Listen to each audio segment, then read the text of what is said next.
95.7 The Hog, Riggs Guy, the Morning Hog Brew Review with that dude, Vinny. What's going on? Oh, Vinny, whoa, what is this? I don't know. I think they're bees. Did you let the door open? No, you know what happened? What we're doing today is we're trying what they call mead. What is mead? Mead's made with honey. I'm gonna introduce you to the guys from Elixir and let them talk about it. But it's actually fermented honey, and that's where these bees are coming from. I'm not crazy. Scared anymore now. No, right? I was gonna come over and hug you, but you're okay. Yeah, no. All right, good. Vinny, stand by me. I got you. Bob, too soon? Yeah, too soon. Too soon. All right, so we've actually got Anne-Marie and Blair from Elixir down in DeLand. Hey, guys. We love the Elixir. These are the guys that are going to do your hog zombie fish mead. Remember we talked about right. that. So, Yes. yep, absolutely. We can't wait. So we're working on that whole situation. I love it. So it's going to be a fun type thing. But Anne-Marie, Blair, you want to give us a little bit of information about yourselves and about the mead? I'm Anne-Marie, and Elixir's been around about 3.5 years. We brew in a very small section in the back of Abbey Bar in historic downtown DeLand. We have a lot of fun. We specialize in session meads for the Florida lifestyle, things that are lighter, crisper, easier to drink than some of the what are kind of pop culture associates mead with, big sweet things like like some of your Viking lore. Right. Yeah, a lot of people, when they're thinking about mead, they're thinking Northern European style meads. They're meads that are big, heavy, rich, sweet, high alcohol. Tell them that's all things to get you through a frozen winter. All right. The lots of residual sugar gives you energy. It helps you keep warm. A lot of alcohol, well, it helps you forget that you're cold. It's helpful. But we're in Florida. We don't need all of that to get us through Nordic winters. We don't see a lot of them. So we need something a little more refreshing, and that's what we're aiming for down here. So what exactly is a mead, if you can tell the folks out there? In the simplest terms, mead is the fermented product of honey and water. Wow. And is it not the oldest? It is arguably the oldest fermented beverage on the planet. Let's not argue, though. Please, Vinny, don't argue with Anne-Marie. Anne-Marie and I never argue, do we? Like almost, we had a pre-show argument. it's almost 10,000 years older or older, right? Yeah, absolutely. Almost 10,000 years or older. Yep, it is arguably, I like to say, one of the oldest forms of fermented alcohol. Is that why oftentimes mead and beer are conjoined because of the fermentation process? Is that why they? Well, I wouldn't say they're partners? conjoined. It's a different. Oh no, they're conjoined in my belly. I'll let these guys get into it a little bit more. I don't want to hog the whole thing, but they're two different ways to ferment. Okay. You don't even need heat to ferment the mead, correct? Really? So the three classic forms of fermented beverage, you've got wine, it's fermented sugars coming from fruit. Okay. We usually think about grapes, but you can have raspberry wine, watermelon wine. You can have apple wines, we just call them cider. Then you've got beer, which is fermented sugars coming from starches. We usually think about grain, but in Central America, they used to make a beer called chicha, which they did by actually chewing up corn or cassava root, and the saliva would actually convert the starches to sugars. Then they ferment that. Mead is fermented sugar coming from honey, so it's a very pure source of sugar. The evidence for it mentioned the earliest was actually cave paintings in the south of Spain, going back to about 10,000 BC, and those actually happen to be the earliest evidence of the use of a ladder for collecting that honey. Okay. So a lot of times when we're looking at beer versus mead versus wine, our ancestors would ferment anything that would ferment. We like alcohol. Yeah. So they didn't make those sharp distinctions. So a lot of the early beverages were blends of them. Whatever they could find that would ferment. So that's why a lot of them kind of get combined together. It makes sense. Who wouldn't want more booze? Yeah. Absolutely. especially in the Middle Ages. What is this? What is this first one we're getting into? We're, I'm pouring it because it's a little bit difficult to pour because I have very large hands, so my thumbs to get over top of that is tough. I should have gave it to you, but I didn't. I went ahead and did it myself. You just had to, Here's didn't the you? Vinny large hand counter. Yeah, so we got One. it all set here. There are one right now. So this one, guys, is your... All right, so this one is basic. This is our fall seasonal. This is our pumpkin spice mead. Oh, okay. We are in the throes of Halloween right now. Halloween. And it goes. I would imagine you can carry out a pumpkin all the way through Thanksgiving, right? Of course. Until the end of the Absolutely. year. for Pumpkin pie, crying right? I out love loud. pumpkin pie.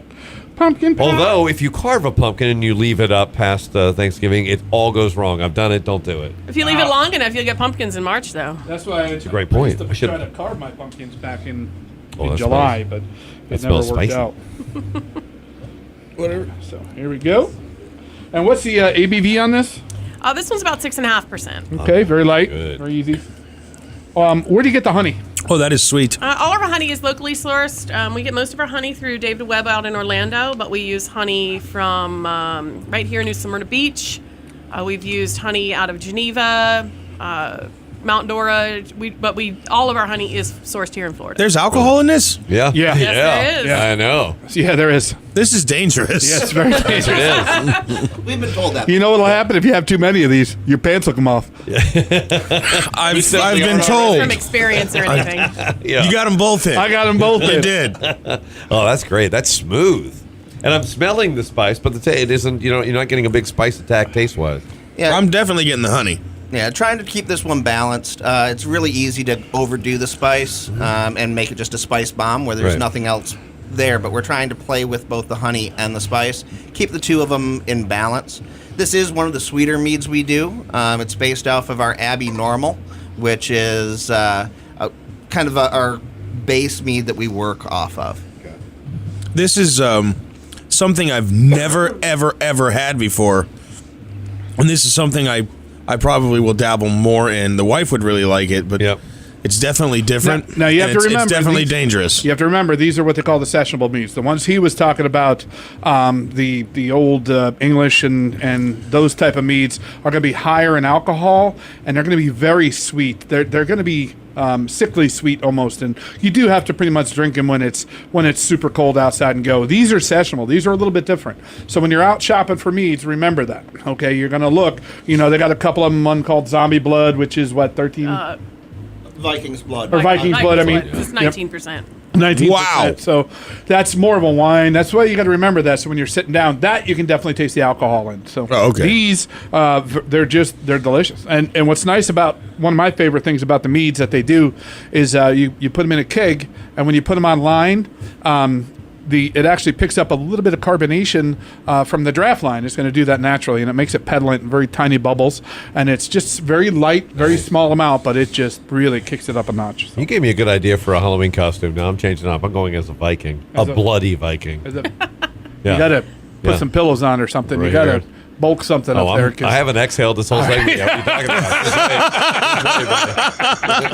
about? Just wait till we get to the last mead. Aye, matey. Wait, you opened a new one. Oh, I did. Yeah, absolutely. All That right. was a pirate too. It wasn't a Viking. That looks like a medicine bottle. This is going to be fun. This is yeah, absolutely. Funny story.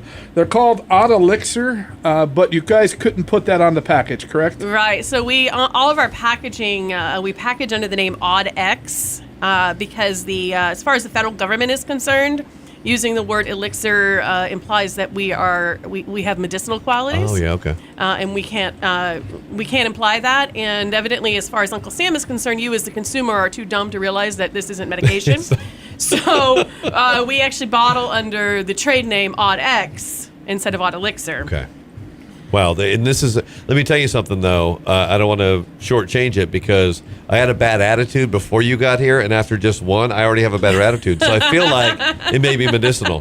Wow, that might be might be a thing. I use it medicinally too to put me. I to like sleep. that bottle. Yeah, I know. That one's just a. It's just a small growler. Yeah, this was actually bottled off of draft, so you're going to get a little of that carbonation here. This Okay. one is one of Vinny's personal favorites, and mine as well. Thank you, sir. When people Oh, think I know about why. mead, they always are talking about how it has to be sweet. It's honey. It's got to be sweet. Yeah. Oh, wow. This one is not sweet at all. Oh, This wow. is super dry. Yeah. Do you have any more of those? We call it Limerick. So Wow. it was originally seasonal that we were going to be releasing for St. Patrick's Day. Okay. And no one will let us stop making it. So Yeah, I'm sure. You have to stay on top of it. This is my favorite. This is amazing. I probably have drank 2 or 3 sixtels in a week. These are amazing. Yeah. It's really good. It's just one of those. It's nice. It's clean. Yeah. Yeah, Vinny has his own tap at the tasting room. Yeah. of this. I bet. Vinny's tap on the meat. You just go head underneath pretty it. and much go. it. Now, compare this then to one of your favorite sours. This does have a little bit of tartness to it. Yeah. And it's sour because of the key lime. Yeah. It's trying to think. I don't know. really It's kind of good. its own thing. Yeah, it really it is. doesn't. I can't compare it to something else. It's Yeah. just. It's really got that. If you're looking for a sweet key lime flavor with whipped cream, it's not going to happen. You're going to get key lime zest underneath that. That's Yeah. what you're getting. You're getting that little bit of sour and puckerness when you drink it in. And I'm a key lime freak. I love them. I'll cut it off a tree, lick it, Yeah. rub it Can over I my have body more? and stuff. Yeah. That was really good. For people who like sour beers, this Yeah. would probably be most easily compared to a Goza or a Okay. Berliner That's Weiss. what I was wondering. Okay. A clean, light, sour. Yeah. Second pour for Guy. Sorry. This is outstanding. I like something when I ask for a second. Absolutely. And I feel like this is a natural companion to my my can of whipped cream in my refrigerator that I will be squirting in one of these. You can This keep. one also works really great as a mixer for Right. cocktails. A little Yeah. gin in this, Right. and you're good to go. A little bit of gin Now and we're juice. talking. I love this so that this was something that you were going to do for a minute and then no one will let you stop Actually, making it. all of our core meads that we do right Yeah. now, they all started as special releases. Yeah. And we had people threaten riots if we didn't continue to make them. So. This is You don't wanna Make amazing. them angry. It's really, It's really good, right? No, Yeah. no, it's beyond good. It's beyond. it's effing amazing. Am I going to see a chug of this later, maybe? Do you have another bottle? this is one that another local friend of ours here, Copper Bottom. A little bit of their rum in this is absolutely phenomenal. Oh, thank Yeah, you. over ice would be Thank you. delicious. That's what I wonder. Speaking about the barrel things, Yeah. you guys remember we've done a bunch of different barrels. In fact, I know you don't want me to point them out, but Greg's here hanging with us, which is awesome. Yeah, Greg's laying low. But Greg's got a barrel. His stuff, your liquor should be off soon, right? But Anne Marie and Blair have a barrel, and they're going to do the mead on the rum. Really? Which Really? are you doing? So we are doing a roasted honey mead that is going to be finished with a little tiny bit of chipotle pepper. That's going to be aged in the barrel, and that's actually it's going to be a little bit higher alcohol. It's probably going to be right around 10%, and it's going to be called Madame Curie. And it's actually a memorial mead to one of our dogs that we recently lost. Oh, really? So. Wow. It sounds fantastic. Yeah, so that's there again. It's all about having that Yeah. whole craft thing, putting everybody Yeah. together and doing a round robin. I So, love the peppery spice and Do you? everything. Oh, yeah. Yeah, I think that's gonna well, be- she did one. She Yeah, did and a. the meads, she meads did are a. fun to play around with peppers. We do 2 pepper meads every year. We do Yeah. one at Christmas time with habaneros, and then one in the spring with daddle peppers. Yeah. She did a ghost pepper mead and made you sign a paper before Yeah. you drank Yeah, it. we have done a ghost They pepper did. mead. There was a waiver you had to sign before you drank the ghost I pepper. spend mead. I It's spend a really lot of my time chasing down whiskeys or whatever that have pepper in them. Yeah. This sounds like it's right up my alley. Well, we actually did one before we were doing this professionally that we referred to as 7 Deadly. We actually used 7 different chilies. We were growing super hot chilies at the time. The 2 mildest chilies in this particular mead were daddles and habaneros. Right. Everything else was over 1 million Scoville units. We had fatales, Nagamariche, Boot Jalokia, Trinidad Scorpions, and Trinidad 7 Pots. Absolutely loved the mead. Most people would do, an ounce. We did have one friend who used to drink it by the bottle. He's a little crazy. Yeah, sure. But a great guy. But we also saw a few people hurt themselves with it. So Yeah. it can happen. Moderation. Moderation with the peppers, especially. All right, so this one is a special one you did, right? Yeah, the Sur-Lie Jest. This was our release for our 3rd anniversary. This one is 12%. Yes. 12%. This is a mead done on the lees, the Sur-Lie, which is a kind of it's a French wine term. Okay. And you find it in a lot of French white wines. And it basically means it's aged on the lees. And the lees are after fermentation is complete, the yeast cells will kind of settle to the bottom. And they kind of go dormant. And in wine, you'll have a seed or a stem of grapes, a skin left over every once in a while. That will all settle to the bottom. And Sur-Lie means aged on the lees. And what happens with that is as the cells begin to break down, they release some residual sugars and some other esters, and it actually affects the body of the mead without really affecting the sweetness of the mead. So it creates a fuller-bodied, better textured finished product. So where this one is relatively dry, it doesn't really have the body of a super dry wine. It also has a bit of earthiness that comes from that yeast, as well as Oh, yeah. the other solids that are coming out, because we're using unfiltered honey, so you're going to have some of the pollen and some of those other solids that are in that unfiltered honey that it also was aged on. What's the ABV on this? That one's 12. I was going to say. You Definitely. feeling it? Oh, yeah. You feeling it? You still seeing in color? Okay, good. What about these? Do you see? What? Do you see these bees? No. All right. Never mind. What are you talking about? Cancel that. What is if you were to talk to somebody who has not tried a mead but is a wine lover, what would be what's their? For the meads that we make, Yeah. I would compare them to something like along the lines of a Sauv Blanc or an unoaked Chardonnay. Okay. We do use primarily we use white wine yeasts for our meads, so they do have a lot of crossovers to those white wines. Your unoaked Chardonnays have a lot of those brighter citrusy, lemony notes, Right. and then your Sauv Blancs can have some of those kind of green pepper, but they also have a lot of they can have a lot of tropical fruit notes, and a lot of those crossover from the honeys. In the esters that the yeast produce. So for our meads, that is, I would go with a Sauv Blanc or an unoaked Chardonnay to kind of give that crossover to a wine drinker. Yeah. But every depending on the meadery, just like with beer, there are so many different yeasts that you can use. Every meadery is going to have Right. a different favorite yeast that they use. And also in the beer side of things, when you do over a certain percentage of honey in it, it's called a braggot. So that's another popular style. Well, not really popular. I guess it's not as popular as you think. So From a kind of a historical standpoint, braggots are considered of mead, but because of our weird brewing laws that we have here in the U.S., we actually, as a meadery, even though braggot is a type of mead, we actually cannot make one because our license doesn't allow us to use malts. Really? So if you ever find a braggot in the market, you would find that at a brewery like Wobb's Hops or a couple of our local breweries have done it. Have you ever done a braggot, Greg? Making one in a couple of weeks. Look at that. You don't have to Greg's making brag one in a about couple it. weeks.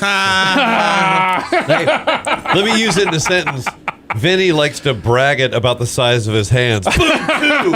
It's 2. that's pretty awesome. I don't know how to describe this. It is very tasty. Mm-hmm. You definitely know there's alcohol there. I'm starting to feel the warm feeling. This one's in a the head little more already. wine-esque. Yes. Yeah. Yep. Now my question is, it's not a beer and it's not a wine. Mead is just in a class of its own. Yes. Okay. Basically, Yes, right? historically speaking, absolutely. Okay. As far as the federal government is concerned, they consider us wine. But Yeah. when you're actually talking in popular culture or history, wine, mead is a category. They of also its own. consider apple cider wine too. They do actually. So it's consider- just easier to let me lump it all in over here, just so I can charge one tax. Let me lump everything over here, and then I believe That was tasty. if you're a brewery, you can't brew mead or cider, correct? Correct. Okay, and if you're a meadery, you can't brew beer. So, Correct. All right, so that's why you'll see them out there. So the folks that are doing both, I guess, have two different locations. It has to be in a separate location. Yes. Separate location. Okay, cool. Thank you. By the way, that's Greg from WAPS. Well, you know what I thought? This is essentially our haunted Halloween edition of the Brew Review. Is that actually Greg? Or is it like the Sixth Sense that he's not there? That's me. Oh. I'm in two places. Oh. That's just me on a smaller version. I'm freaked out. So God. what ABV was that Limerick? That one is 6. Okay. Well, what I just had, I definitely like to down another bottle. more? I do. How the hell did that happen? It's that ghost in the corner. You guys don't mind, do you? That is a mighty nice That's what ghost. I'm I need here one of for. those in my tell you. house. I'm mixing it with the last one. It's one of the best spirits around right there. Absolutely. I like that. Oh man, it's all Full of spirit. gone. Now don't drink it all. shit. Just a little bit of that. I'm going to lick the bottle. I'm Oh man. not too proud. So these guys have been around now about 3.5 years, like you say, right? Yep, 3.5. Just kind of going. Cool. For those of you on the radio can't see this, but those of you go to our YouTube site, which is a pretty cool that's right. site to go look at, right. and look up Hog Brew Review. This is one of the packagings they have, and this is actually holds 4 bottles of wine if it was wine, correct? That's correct. Yeah, it's a 3-liter pouch. It's equivalent of 4 standard wine bottles. And the nice thing about these is there's a couple benefits, both for us and for the retailer that would carry it. For the retailer, the pouch collapses as you serve from it. So when you open a bottle of wine, you get air in it, and then that will oxidize the wine inside the bottle. The nice thing about the pouch is the pouch itself collapses, so it doesn't actually allow any air in it. So the last glass that you pour from the pouch is just as fresh as the first glass you pour from the pouch. From our side of things, we have a very small space. These come flat packed, so storage is great. They also come pre-sanitized, so we actually save a ton of water because we don't have to wash and sanitize these pouches before we use them because they're already sealed and sanitized. So we fill them in a sanitized environment, but we don't have to wash and sanitize a lot of bottles, which takes up wastes a ton of water. I didn't tell you this, but last week I snuck in and I licked each and every one of them. He does. He's got a. Vinny, this is why we can't have nice things. He's got his own prank show on YouTube as well. One thing I want to bring up real quick too is I'm going to show the artwork here on for the YouTube folks. This was a friend of yours that designed this, correct? Yeah, this was a friend of mine I've known, 30-some years. Always was a great artist, and when we were getting this started, we kind of reconnected, and he was interested in doing some work with us. We would come up with an idea of something that we thought for labels, and we would kind of present that to him, and every time he'd come back with something not quite what we had in mind, but always something better. He could take that idea and just take it to that next level. Good. So love the work he does. He created this little character who's kind of our mascot. We call Benny, Benny the Bee. And All these years I thought it was Vinny the Bee. Oh, Yeah, no, well. Benny, sorry. They killed him off. There was a battle. He lost. But, Benny's showed up in the naming of some of our products. We had Breakfast with Benny, and we've had Benny's Brew. Both of them are coffee meads that we've done over the years. you were going to do Benny and the Jets? Haven't yet. that'd be awesome. So we'll have to think on how to bring that one to be. So Where can we find your product? You can find them. I'll let you know on my part. They're on draft right now. Okay. They are moving around with package, doing some different packaging. So I know that definitely the Moonrise Brewery, who we had on here, has them on tap. Brass Tap has them on tap. McKay's carries them on tap, and I know Robbie's is looking to put them on tap as well. And then I'll let you guys talk about I'll let you guys talk about Abbey. I want a keg of that, the pumpkin. It's perfect for this time of year, so make sure I get a keg of that. All right. That's Greg from Wopsops. Twopsops, Where'd absolutely. that come from? That's awesome. That came out of. There's that little ghost over there. Hey, So our tasting room is located inside of Abbey Bar in downtown DeLand.